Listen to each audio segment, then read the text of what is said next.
dengan NIM D1B1 24157. Di sini saya akan mempresentasikan tugas makalah, yaitu wawasan Nusantara sebagai geopolitik Indonesia dengan dosen pengampu Bapak Irwan Esa MH.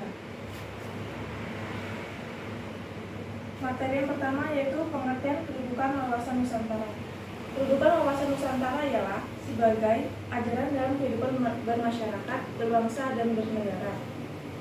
Untuk menyikapi realitas kehidupan bangsa Indonesia, selain sebagai ajaran kedudukan wawasan Nusantara bagi bangsa Indonesia juga sebagai doktrin dasar untuk mendorong, merangsang, dan menyelenggarakan negara dan bermasyarakat yang madani untuk berinteraksi dalam upaya mewujudkan cita-cita bangsa Indonesia. Adapun latar belakang konsep wawasan Nusantara.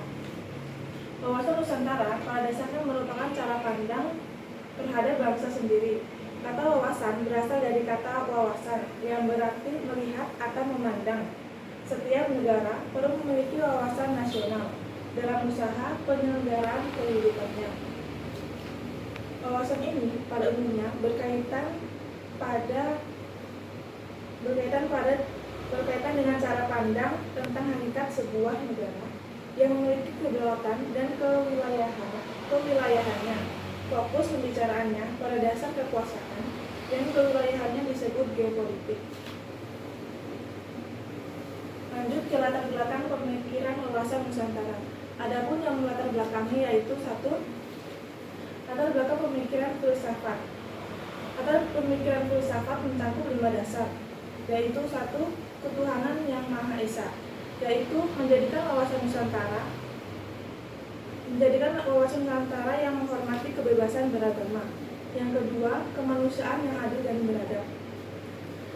Wawasan kemanusiaan yang adil dan beradab mencakup menghormati dan menerapkan HAM atau hak asasi manusia.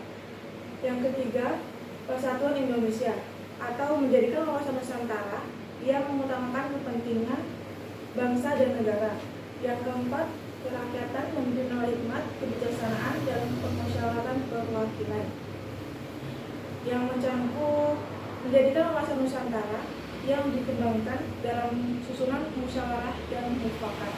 Yang terakhir, keadilan sosial bagi seluruh rakyat Indonesia, yaitu menjadikan wawasan Nusantara yang mengusahakan kesejahteraan seluruh rakyat Indonesia. Lanjut yang kedua, latar belakang pemikiran aspek kewilayahan Indonesia.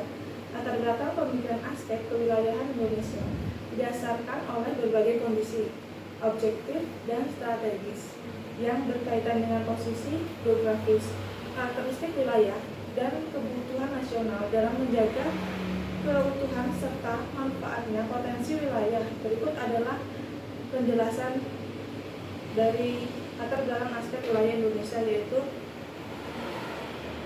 1. Peta geografis yang strategis. 2. Wilayah Nusantara yang luas dan terpisah. 3. Keanekaragaman ekologi dan sumber daya alam. Yang keempat, keragaman budaya dan demografi. Yang kelima, tantangan global dan regional. Yang keenam, kesadaran untuk menjaga keutuhan NKRI. Lanjut ke yang ketiga, latar belakang aspek sosial budaya. Wawasan Nusantara juga dikembangkan berdasarkan kondisi objektif bangsa Indonesia yang beraneka ragam budaya, adat istiadat, agama, dan bahasa serta sistem masyarakat dan organisasi kemasyarakatannya. Kepemilikan itu merupakan warisan yang diterima secara emosional dan bersifat mengikat secara kuat ke dalam, karena itu sangat sensitif sifatnya. Lanjut ke yang poin keempat, latar belakang aspek kesejarahan. Proklamasi 17 Agustus 1945 merupakan buah dari perjuangan yang dilandasi semangat tersebut. Oleh karena itu, semangat kebangsaan yang telah dibangun susah payah oleh generasi yang dulu seharusnya dapat diterapkan oleh generasi yang saat ini.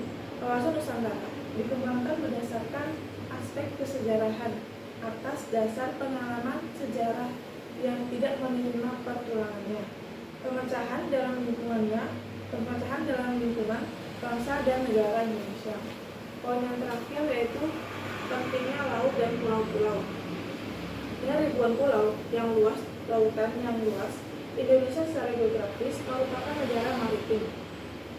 Latar belakang geografis ini mengalihkan pandangan bahwa lautan dan pulau-pulau adalah sumber daya yang harus dikelola dengan bijaksana dan menjadi aset penting dalam membangun ekonomi dan keamanan Indonesia. Lalu ke materi yang selanjutnya yaitu wawasan Nusantara sebagai geopolitik Indonesia. Wawasan Nusantara sebagai geopolitik Indonesia memiliki beberapa tujuan, di antaranya yang pertama, menjalin kesatuan dan persatuan di segala aspek kehidupan nasional seperti 1. Manfaatkan sumber daya alam, budaya, dan potensi wilayah kepulauan. Yang kedua, memahami peran dan posisi Indonesia dalam geopolitik regional dan global. Lanjut ke poin yang kedua, wawasan Nusantara sebagai geopolitik Indonesia dilatar belakangi oleh aspek-aspek lain selain kewilayahan seperti ideologi sosial budaya dan latar sejarah.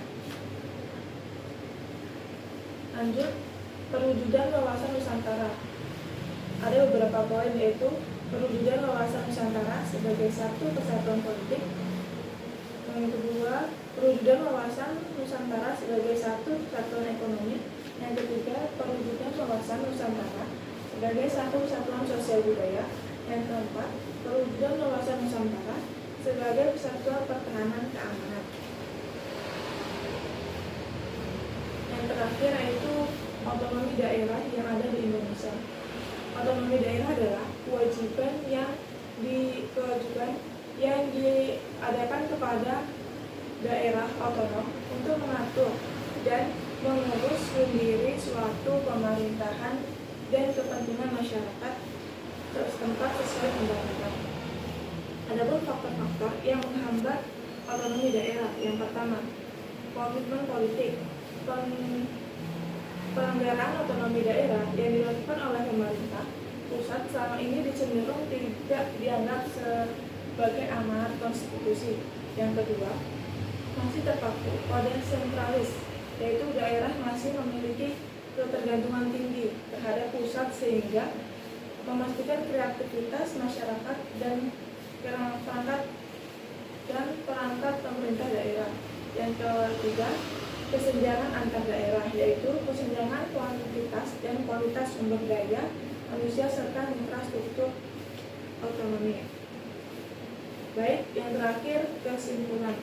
Adapun kesimpulan dari presentasi tadi yaitu wawasan Nusantara adalah cara pandang geopolitik Indonesia yang menekankan persatuan wilayah, keberagaman, dan kedaulatan negara untuk mencapai stabilitas nasional dan memanfaatkan potensi bangsa.